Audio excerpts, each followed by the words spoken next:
Sorry, hindi na marupok. Yan ang statements ng mga fans si Catherine Bernardo sa balitang binaliwala at binasura ang mga bulaklak na dala ni Daniel Padilla para kay Catherine. You are watching Showbiz Ganap Global. Marami ang nag-abang sa muling pagkikita ng dating magka-love team at magkasintahan na sina Catherine Bernardo at Daniel Padilla sa katatapos ng na ABS-CBN Christmas Special na ginanap noong December 10 sa Araneta Coliseum. Sa unang pagkakataon, hindi sila magkasamang magpa-perform para sa taunang tradisyong ito. Kaya naman tumutok ang kanilang mga fans sa kanilang solo performances. Hindi binigo ni Catherine ang kanyang supporters sa kanyang solo performance. Hot and confident ang kanyang dance number na talaga namang nagpatunay ng kanyang transformation at maturity mula noong maghiwalay sila ni Daniel.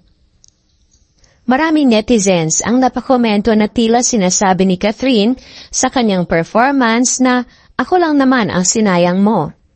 Samantala, napansin ng mga nakasaksi ang reaksyon ni Daniel habang nanonood sa show. Ayon sa kanila, tila hindi pa rin siya nakaka-move on mula sa kanilang hiwalayan. Lalo na ngayong masaya na si Catherine sa kanyang personal at professional na buhay. Dagdag pa rito, usap-usapan ang balitang dinalhan umano ni Daniel ng bulaklak si Catherine sa kanyang dressing room. Siniguro raw niya na wala ang mami ni Catherine bago siya pumasok. Ngunit ayon sa sources, ay hindi na nagpa-apekto si Catherine. Ang bulaklak daw ay hindi man lang pinansin at tuluyang tinapon. Para sa kanya, mukhang sarado na ang lahat ng pintuan para sa muling pagbabalikan.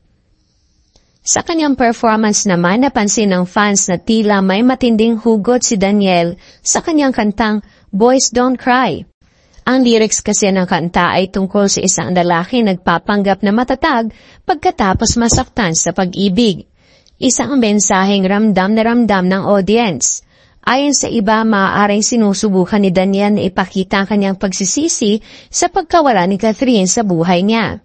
Ngunit may mga nagsasabi rin na tila ginagamit pa rin ni Daniel ang isyu nila ni Catherine upang manatiling relevant.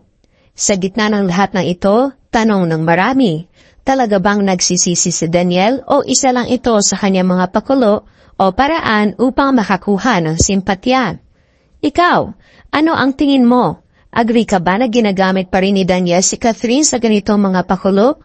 O naniniwala kang totoo ang kanyang nararamdaman? Leave your comment below.